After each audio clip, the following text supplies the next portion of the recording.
out of 4,000 people who do what I do, which is called real estate syndication, I would say that there are 0 other people who do no debt. There's not a single other one. I haven't found any. And I think that it makes us unique and unusual, undesirable to some people who are big risk takers and are saying, well, I want to make a giant return and have an 80% loan to value at the bank. Welcome to the Bricks and Banks podcast, where real estate meets real wealth. Whether you're building from the ground up or stacking your paper to the ceiling, Steph breaks down property power plays and money moves you can act on. From first-time buyers to seasoned investors, this podcast is your blueprint for financial freedom through real estate, business, and investment. Subscribe now. It's time to build your future. This is Bricks and Banks with Steph. Hey everyone, welcome to another amazing episode of the Bricks and Banks podcast. I'm your host, Stephanie, and this is a podcast where we turn knowledge into action and bricks into bank. Today's guest is Joel Friedland. He's an industrial real estate veteran and syndicator. He's a principal and CEO of Brits Properties, and I would say he has lived multiple lives, and he's here to share a portion of that life with us. Joel is a veteran who has built $300 million industrial real estate empire in Chicago. He has survived 4 economic downturns, and he's now acquiring properties completely debt-free, while everyone else is leveraging it to the max. Today we're unpacking Joel's playbook, his door-to-door war stories, and why he believes debt-free real estate is the way forward. Welcome, Joel, to the podcast. Hi, Steph. It's great to see you. How are you doing today? What is that uniform you're wearing? Oh, it's not a uniform. It's just like a shirt. It shows unity. Oh, I thought it UNITY. was like a baseball shirt. And yeah, it's giving the baseball vibes, though. So before we dive into the conversation, I want to let you know that this episode is a paid partnership with BetterHelp. You know what's interesting? We all have these patterns in our lives, ways we react when we are stressed out, hurt, or disappointed. Maybe it's shutting people out, or working yourself to exhaustion, or that voice in your head that says you're not good enough. For me, it's shutting people out. And here's the thing. We know these patterns aren't helping us. We can see them clearly, but breaking them, that's a complete different story. I used to think I could just power through on my own, that time would heal everything, but I just needed to be stronger. But the truth is, some cycles are nearly impossible to break alone. Not because we're weak, but because we're too close to see the full picture. That's why having outside support, real professional support, becomes a game changer.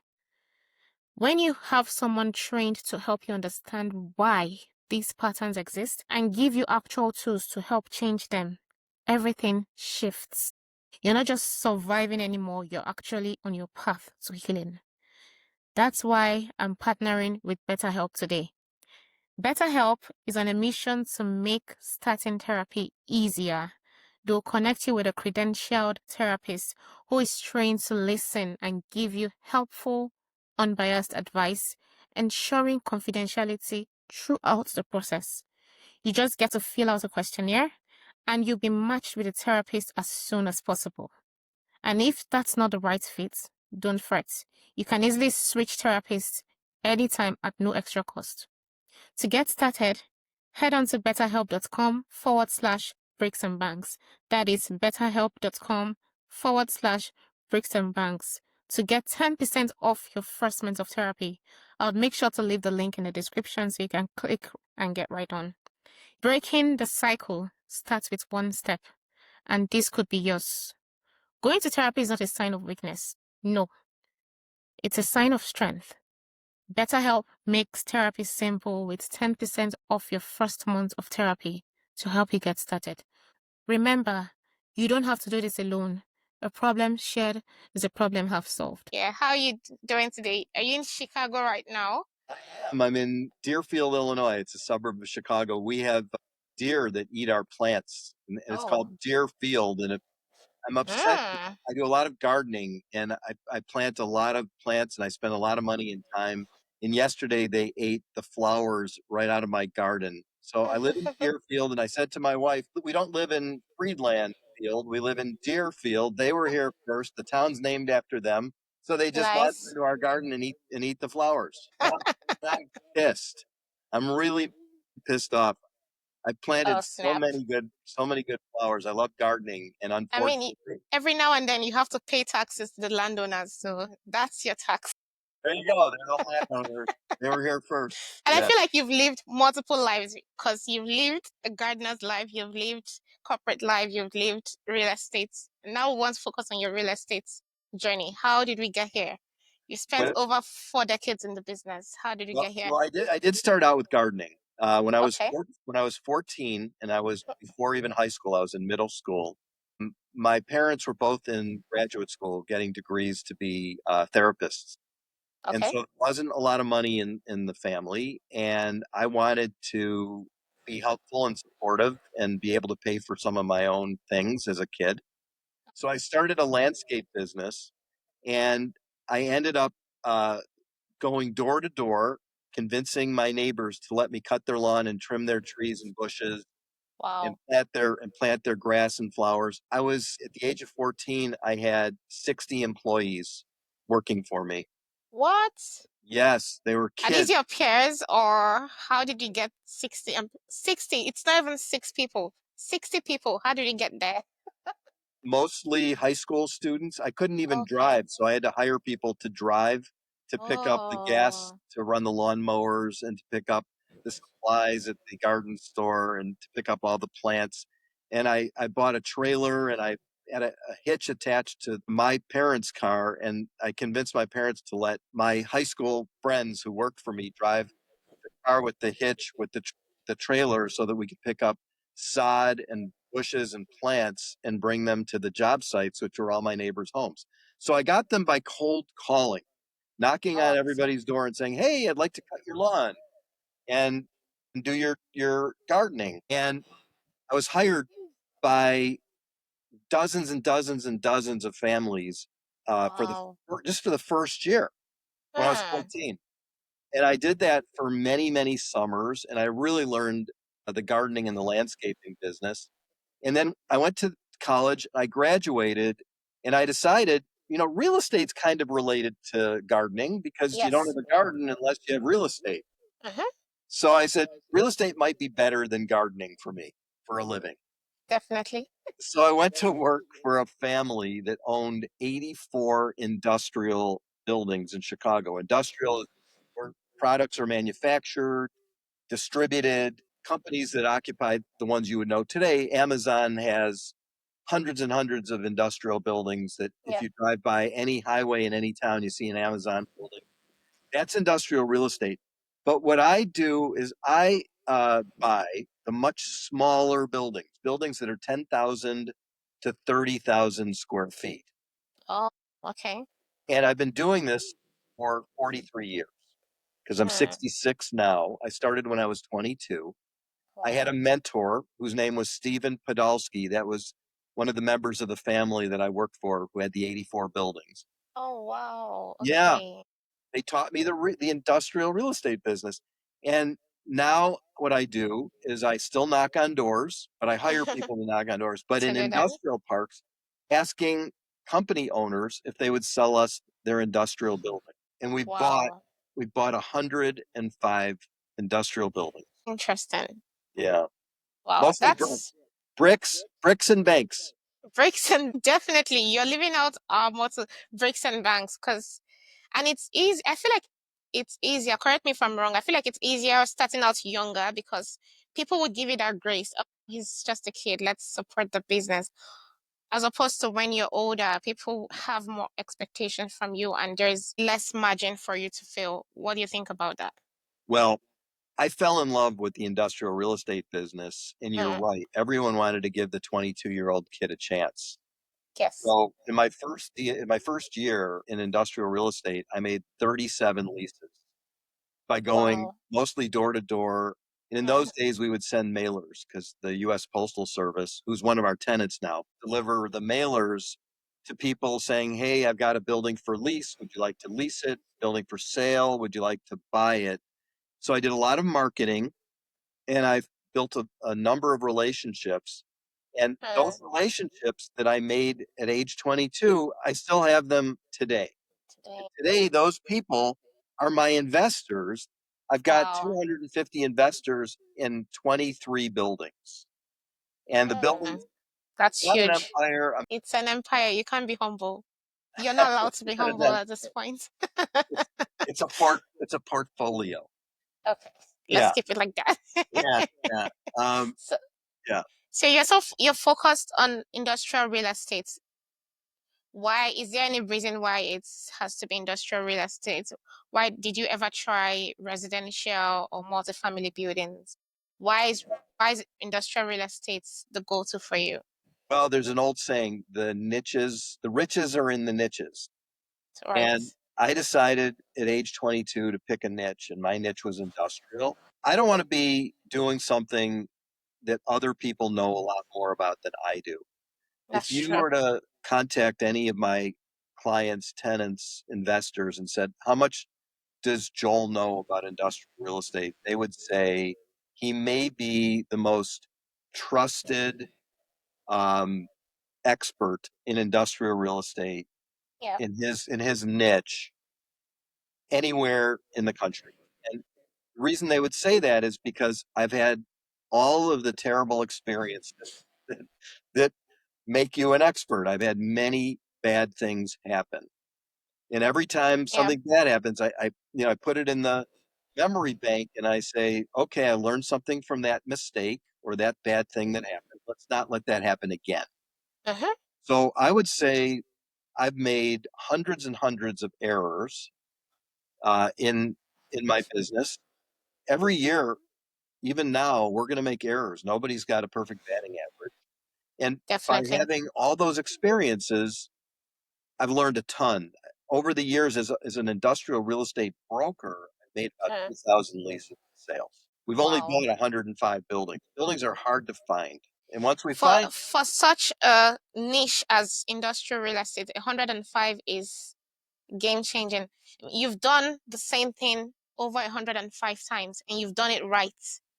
no, That's no, I've done it right 5 times. I've done it wrong 10 times. okay. I've had 10 bad deals. And Just 10 out of a well, 95. I'm gonna stick with you. You're the pro in this game. yeah. I So hear are you people. just focused in Chicago or are you spread across the country? We used to be spread across the country, Okay. and I've decided I'm going to be like my hero, Seth Godin, who's a marketing expert who Hmm. used to go around the country speaking and now is on podcasts and he's written 20 something books.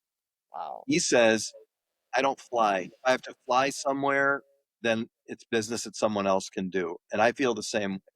I want to be able to drive to my buildings for Hmm. less than a half an hour from my office because then I can keep a grip on them. I can watch them. Yeah. I can make sure the tenants are doing the right things. In industrial, they just pay the rent and then the tenants pay the taxes, the insurance, the maintenance, and the utilities. So Okay. we don't have to do a lot of management, but we have to inspect the buildings, make sure the tenants are taking care of them. We have to make sure that the taxes are paid, the insurance is paid. We want to make sure that the buildings comply with code because every village has a certain level of code where if you don't do what they want you to do, they can fine you and they can give you tickets. I mean, owning properties is a big pain in the neck because it's a lot of work. But we have a person who does all the property management who's in charge of that. And we have a person who does all the accounting who's in charge of that. It's mostly accounting because it's collecting rent, it's paying bills, Mhm. and then it's paying our investors their quarterly distributions. They get paid every quarter from the cash flow that is earned from the buildings. Oh, okay, that makes a lot of sense. And I can relate to the accounting parts, being like an accounting, a chartered accountant myself. And you said something about your wins and losses. I want us to go there. So, what would you say was your top investment moment, your best deal, and what's your worst deal story? My best deal was my investors and I bought a building for $6 Mm. million and sold it 60 days later for $9 million. Yeah, yeah. My second That's a best good one. story is we bought a building for 6 million and we sold it for 17 million. Those are my two best. You want to hear my worst? The worst one. My partner came to me. I had a Mm, partner who was 10 years younger. His name was Big Dave. okay. Big Dave came to me and said, I want to buy two pieces of land that are zone retail. And Mm, I want us to go into the retail business. We should, like you said, why be only in industrial? We should shift out of only industrial and do two retail deals. We bought a piece of land, 7 acres in Vernon Hills, Illinois, which is 10 minutes from where I live. And I said, Dave, I don't want to do this. We know industrial, we don't know retail. mhm. We ended up sitting on that land for 12 years and then sold it for a loss. It Oh, was it snap. was horrible. And any of my investors who are in that deal still remind me. And every time I drive by, there's a restaurant that I go to where I have to pass this property. Every time I pass the property, I sweat. You know, such a loser. And then you ever hear of a company called RC Cola? It's like No. Coca Cola. Okay. Okay. Okay. I think I know RC Cola. Yeah. We bought their very old building in the city. It was 11 acres with an old crappy building. And Mm-hmm. Big Dave wanted to tear the building down and make it into retail. But that was 2007. In Oh, 2008, eight. nobody was tearing anything down and building anything. They were trying to stay alive and in business. Oh, So we snap. owned that one for a lot of years and then sold that for a loss. Mm, So the biggest lesson I learned when you ask why industrial is yeah. I know industrial cold. I feel like I'm an expert at one thing. I'm not very good at anything else. Maybe a little Yeah. bit good at gardening, but the deer keep getting me. But I believe that it's really important Mm, to specialize. When you go to a doctor, I'm taking my cousin. The reason that we're only going to be a half hour today or 40 minutes is because my cousin Robert is going to the cardiologist. okay. Yeah. I'm taking cousin Robert. He's a great guy. He's invested with me. He's 82 years old. He's outstanding. He invested with me because I know industrial. He didn't Yes. invest with me because I'm a retail expert or I'm going to learn how to do retail with his money. Mm-hmm. So I believe that the key thing for most people is to be a specialist. So he's going to the doctor today. He's got high blood pressure. Well, that has to do with your heart. So we're taking him to the cardiologist. I'm going to sit in the appointment and listen because 4 years in an appointment are better than two. And he wouldn't go to some doctor that doesn't. Generalist doctor. Yeah, right. Yeah. You go to the expert. So my wife unfortunately had pancreas cancer last year. She was diagnosed a Oh, year ago. We found the five top pancreas cancer surgeons expert. and oncologists in the Midwest, in the Chicago area and in Wisconsin. We picked the doctor, this Dr. Doug Evans in Milwaukee at Froedtert Medical, which is part of the Medical College of Wisconsin. Why? Because all he does is Mm, pancreas yes. cancer. It's all he does. He has an Mm, organization where he's involved as a leader and a speaker, and he's their expert for dozens and dozens of people who are dealing with pancreas cancer. So yeah. why do we trust him? Because he's a trusted expert. That's all he does every single That's day. all he does. So That all makes I do sense. every single day is industrial. And I'll add one more thing. Our 10 losses taught me something, which was the 8 deals that were bad deals, besides the ones that were retail, all had too much bank debt. So when you talk about bricks and banks, I That's know why you that's don't do that. right. Right. We're getting to that point. I do a little bit of debt sometimes. Like there's Yeah. something called the loan to value ratio. I'll do a loan that's 30% or 20% of the value, but Okay. I have no ability to emotionally handle a financial loss because we owe money to a bank. And none of my investors do. None of them like that. People who want to take a lot of risk and make big profits, but they don't mind losing part or all of their money, they may not be excited by my stuff because it's very uh, slow and steady with the no Mm, debt. It's not like there's a multiple that you make because of leverage when there's little or no debt. Yeah. But I have about 60 people who love no debt or very low debt because it feels safe to them, and they're going to get their annual their quarterly distributions and their annual return. We try to get 7 or 8% for them, and we own long term. We don't just buy and sell. I have a lot of bricks. I've got a lot of bricks.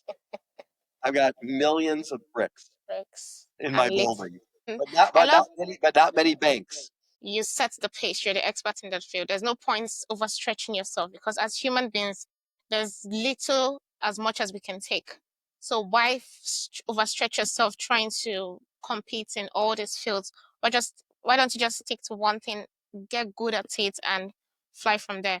There was one quote I read the other day. The martial artist was saying he prefers a martial artist that has practiced one kick 10,000 times as Yeah. opposed to another martial artist that knows 10,000 different kicks. So you've practiced that one thing 10,000 times. You know the ins and outs of it. I can easily give you $1 million and trust you with it, knowing that you know the ins and outs. You're the expert in the field, as opposed to someone who is just using your money To do just about anything. Yeah, there's a lot of people who have been very successful as Yeah. generalists. Generalists can be successful. Their skill is in being a generalist, and I don't agree with that. I know people who do multifamily apartment real estate investing, but it's all they do. That's all they do. And I know people who do retail. It's all they do. And I know people who have done office, which has been decimated because people don't work in their offices anymore. They work from home. But people who are in the office business who are experts at that. I use so many metaphors, but one of the great ones is the airplane. You get on an airplane and you have tremendous trust. You're putting your trust in your life in the hands of a pilot. Pilots. And you're on a 737 and you want a pilot who has flown 737s for thousands of hours, hundreds and hundreds and hundreds of flights. And you don't want someone who occasionally flies the 737. And sometimes they fly Pipers, and sometimes they have they go what do they call that when you're in the wind and you're holding onto the sail? It's not even, yeah, paragliding. Yeah, I don't want a paraglider. I don't want someone who flies a single engine plane half the time. I want someone who flies and is trained and has had bad landings and knows how to handle it. My wife and I went to Salt Lake City about a month ago, and we had an aborted landing because there was so much wind that it looked like as we were landing that the tip of the wing was going to hit the runway. And we're sitting there and we're about to land, and I felt very scared because of all this back. Yeah. And all of a sudden, you're back in your seat and the pilot's taking off. He didn't land because he didn't feel safe landing. I want someone who's done something that's called a go round. I want a pilot who's done 25 or 30 go rounds, not one who's never done one. So that's how my investors feel about me. I'm like the pilot who's done hundreds and hundreds of flights. I've done 2,000 of these real estate deals only in industrial, and I've kind of seen it. I've seen it all, except the mistake that I'm going to make today is one that I didn't see or didn't realize. I will make a mistake today. How so? What mistake are you planning to make? I'm not planning. I'm not planning. I'll give you an example. Okay. We're buying a building in Wooddale, Illinois. It's 26,000 square feet, and we're going to buy it. It's a great building. It's what we want. But I found out yesterday that the zoning where the building is located is different than what we expected because the village of Wooddale changed their zoning. If I didn't find that out and go to the village and confirm that their zoning does allow our building to be used as an industrial building the way it's intended, if I bought that building and the zoning had been changed dramatically, that would be a giant mistake. So yesterday, the mistake I made was I didn't ask that question. My lawyer called me and he said, "We have a zoning problem." I looked it up. But it would have been my mistake because ultimately I'm responsible for all the investors getting into a building that's zoned properly. I Yes. called the head of the zoning department in Wooddale and I said, this is a problem. He said, don't worry, we'll work it out. Come on in next week and we'll have a group meeting and we'll make sure we compromise to get you the zoning that's right. Oh, nice. That was a mistake that I didn't think of it. My lawyer did. Luckily, I have a good lawyer. But every day there's some mistake. I mean, you know in your heart that when you do something over and over again, it's not going to be perfect. Baseball players, they get paid $40 million a year if they can hit 320. That means they hit one out of every three. They strike out. They hit the ball to the shortstop and they're out. It's just so many things can go wrong. Yeah. And to be cocky and say I don't make any mistakes, I think that kind of hubris is what causes the downfall of a lot of people. They feel invincible and then they're stupid. And I like the analogy you used, especially with the doctor one, because if I have a heart problem today, God forbid, I wouldn't go to a dentist who says, "Oh, I did a bit of cardiology last summer. I can Right. fix you up." No, I'm not going to do that. So let's talk about your debt-free acquisition ideology. A lot of people, when it comes to property, the buzzword is other people's money, Yeah. but you're going in the completely opposite direction. What's your mindset and psychology behind this decision of just investing in properties debt-free? Purely financial safety. No Hmm. other reason. If there's no bank, there can be no foreclosure. So if a tenant leaves a building, we have single tenant buildings. So it's either 100% leased or 100% vacant. And if a tenant leaves a building and we owe the bank $5 million Yeah. and the interest costs 300,000 a year and it sits vacant for 6 months, it costs $150,000. Well, where does that come? You want your building to be producing income, not costing money every month. And so if we don't owe the bank that $300,000 a year, I can get through almost anything. And that's the key is I want my Hmm. investors like to sleep well at night and they say to me, can you find me someone who does multifamily with low or no debt? And the answer is I've not been able to find anybody. Out of Hmm. 4,000 people who do what I do, which is called real estate syndication, I would say that there are zero other people who do no debt. There's not a single other one. I haven't found any. And I think that it makes us unique and unusual, undesirable to some people who are big risk takers and are saying, well, I want to make a giant return and have an 80% loan to value at the bank. Yeah. Those people, they can make those kinds of investments if it's a little piece of their portfolio. And I don't want anyone to have all my debt free stuff and nothing else. They should have just some level of diversification into what I do, which is safe and solid, but Hmm. not with all their money. If someone has a net worth of say $5 million, I don't think they should have more than half a million of that money with me. I think it should be in stocks and bonds Funds. and other kinds of real estate and other kinds of investments. So That makes a lot of sense. I'm not an evangelist like you should only do debt free. It's more, well, I do debt free. And if you What want works to for you? invest some of your money with me and make 7 or 8% kind of safe, that's why there's no debt. That makes a lot of sense, and it's financially reasonable to take that part. And yes, like you said, a lot of people would not buy into your idea because they want to make max out the returns on their investments and they're ready to take the risk. So yeah, that works for them. But this is what's working for you and has worked for you over the last 4 decades. So keep on doing what you're Yeah, doing. actually, it's only worked for me for the past 10 years because up Okay. until I had the 2008 debacle where Yeah. all these buildings, the 10 buildings, had trouble.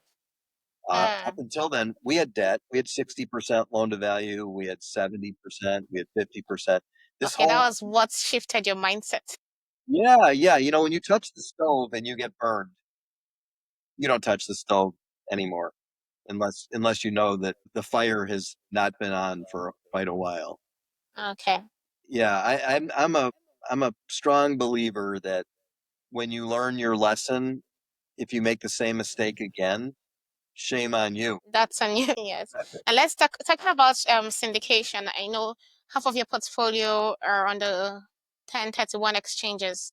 That's a sophisticated strategy, and many of our listeners are curious about that. Can you break it down to us, like in elementary school, how Yeah. you structure those deals and put it on the 1031? Yeah, I'll give you a concrete example. One of our investors owned a restaurant. It was a building in a restaurant, and he sold the restaurant. He bought it for $200,000, and he sold it for $500,000. Many years later, if you sell something for 500,000, you pay taxes on your gain because Okay. he made a profit of 300,000. He also has to pay something called recapture because over the years he owned it, he took depreciation, and the government makes you pay them back the tax that you saved on depreciation. So Mm, when you invest, it's called tax shelter because of the depreciation, where you get a tax deduction on your tax return. okay. So in this case, this fellow Tom and his wife Kathy, on their $500,000 sale, would have to pay $120,000 to the government in taxes, state and government and federal tax. If they invest the proceeds, the 500,000, with me or with Mm, anybody in any real estate, okay. they defer that tax until they sell the new property. Oh. So Tom and Kathy are investing $500,000 in one of my deals, Mm, and they're going to save the 120,000 until the day we sell the buildings that they're buying into with me. Yeah, and there's a lot of so, rules. You have to follow the rules. This mm, is called a 1031 Starker exchange. It was named after Starker, who did the first one. And okay. Mr. Starker set the scene for people to save money on taxes on their trade. It's also called a trade or an exchange. Mm, Uh, the way that it works is when you sell your property, you have 45 days to identify a replacement property. You can okay. identify three. Yes. Once you've identified after the 45 days, you can only buy either those three or one or two of the three. You can't buy anything else. You're locked Mm, in after the 45-day identification period.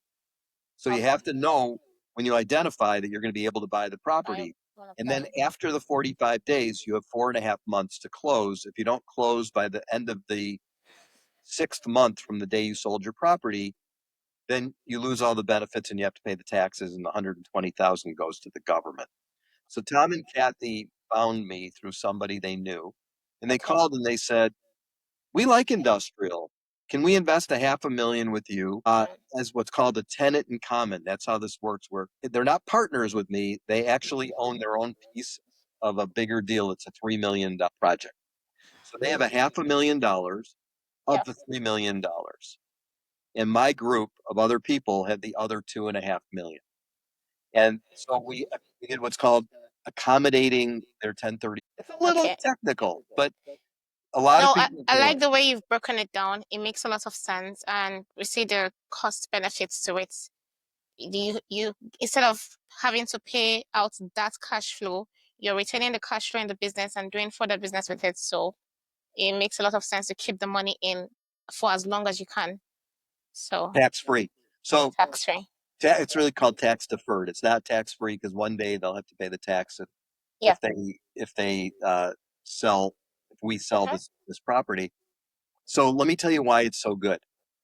In addition to keeping the 120,000 and investing that instead of giving it to the government, let's Okay. say that we make a 7% return. If they invested the same money without doing the 1031 exchange, it would have been $300 and Okay. 7% on $380,000 is about $27,000 a year. Oh. But they make an extra 10,000 a year because they're making it not just on the money they got after they paid tax, but the money pre-tax. So instead of Okay. 27,000, they make 37,000 per year on this investment because of the 1031 exchange. So for them, Mm. over a 10-year hold period, it's worth $100,000 of more cash flow, and they still have the 120,000, and the government doesn't have it. Well, I like the way you explain it. I feel like you should give a TED talk just on 1031 exchange because a lot of people don't know about it, and I think it's central to the US because I know UK has a flip of it, but this is the way it's very technical, and it only takes an expert to break it down the way you've done so. So thank you so much for that. Talking about internship programs, I know you run internship programs for people at summer. Can you share a bit of what that looks Yeah, like? yeah. We've over the years hired interns. Usually we have somewhere between 6 interns and 10 interns per summer. They're college Mm, students. This year we okay. had six, and they do projects for me. They knock on doors to find buildings, and Yeah. they do. That's how you and I got together. Will, who's one of my interns, I told him, Oh, I wanted him to contact you and get me on your podcast, and he did. He's a golfer. He spends some of his summer playing golf. He shoots under par. He's really, really good. come And on, Will. Shout out to Will. well, he's the best. He's so great. And so we have different interns doing different projects during the summer. Last year Mm, we had 10. wow. It was a lot. It was too much. It was like chaos. This year, six is better. But we train them. We train them in real estate. They might not ever go into real estate when they graduate from college, but we give them a really good smattering of experience in different aspects of real Mm, estate. The reporting to investors, putting together the deals that we offer to investors, finding buildings, negotiating with sellers. They do all of this. We give them a lot of exposure. The best story mm. is one of them went to a company and knocked on the door, and the owner of the company came and said, "We don't accept solicitors here. Get out of here." And so he left. Uh, And he came back to the office and he said, "I got thrown out of a place by the rudest property owner today." I said, "I'm going to call him. I just want to mm, call him and see if I can make any headway with the guy and see if he'll treat me any different than he treated the intern." okay. So I call this person and he answers the phone. He says, "Yeah, this is John." I said, "Hey, John, one of my interns was over at your building earlier and you threw him out and he didn't have a chance to tell you what he wanted." And John says to me, "Yeah, do you understand English?" It said, "No soliciting." He solicited. I told him to get out. "I don't want to ever talk to you again. Get screwed." And he took the phone and he slammed it down. And John was having a bad day. John thought, John thought it was bad that we cold called him, but the intern was laughing with me hysterically because 66-year-old Joel got the phone slammed on him just like the intern. Yeah. And it's good to see that rejection firsthand helps them to build that thick skin because whatever you do in business, in school, in life, there will always be rejections. So I like the fact that you're also participating in this cold callings with them, not just pushing them into the open that, oh, you're going to figure out your life. You're Yeah. also helping out. It helps and helps to build confidence and they're able to relay their experiences with you. Yeah. Yeah, exactly. Uh, What's one industrial property you wish you never sold? oh boy. There's uh, so many. I wish I never sold One, any of them. Well, give me one. so the one is it's 717 Industrial Drive in Elmhurst. We Mm, own the two buildings across the street, and I had a loan on it of about 700,000. The building was worth 1 million. I had a 70% loan. And in okay. 2008, when the market was bad, the tenant left. The tenant went out of business. And Oh, because it's across the street from two of our other buildings, if you ever play Monopoly, you know when you have three properties, that then you win, you get the hotel. I had three properties right next to each other and across the street from each other. And when mm, I had to sell that little 717 industrial, it made me sick. And I still oh, own the other buildings with my investors across the street. And every time I look across the street, I want to throw up because we sold that great building for 1 million, and today it's worth a so million. worth It's worth 10s. 1,800,000. So Yeah, what? they don't ask the right questions. So Mm, there's one really important question, which is, what's the succession plan if something happens to you, Joel? Because mm, you are my trusted expert. And I okay, have a succession plan with a younger partner. okay. And I also have a group of people who are my advisors who would also step in if something happened to me. and my family has the obligation to appoint an industrial real estate expert to represent them, who would be co-managing the properties with my younger partner and the other big investor. So I do have a written succession plan, and I send it to people when they do ask. And if they don't ask, I tell them you're missing the most important question. Because if you're investing in my expertise, Yeah. and I'm dead or I'm lying in a hospital in a coma, I'm not there. So you need to know you're protected no matter what happens. So that's the question that people miss. Amazing. So, what's the best real estate advice you would give someone in 10 words or less? Get a mentor. Okay, they have you. Can we reach you, Joel? It's called Brit Properties. We have a website, Brit Properties, BRIT, Okay, one T, properties.com. Okay. And I'll make sure to leave your LinkedIn. I hope you're open to that.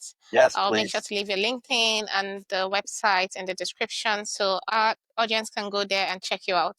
So there we have it, guys. Joel has basically broken down over 40 years of industrial real estate in less than an hour. Isn't that magic? Thank Joel, you. I would like to have you on the pod again. I think we should have another series because I'm not done milking everything from you yet. But there we have it, guys. Till we meet again, this has been Bricks and Banks with Steph. And let's continue to turn knowledge into action and bricks into banks. I've been your host, Stephanie, and this is me signing out. Bye.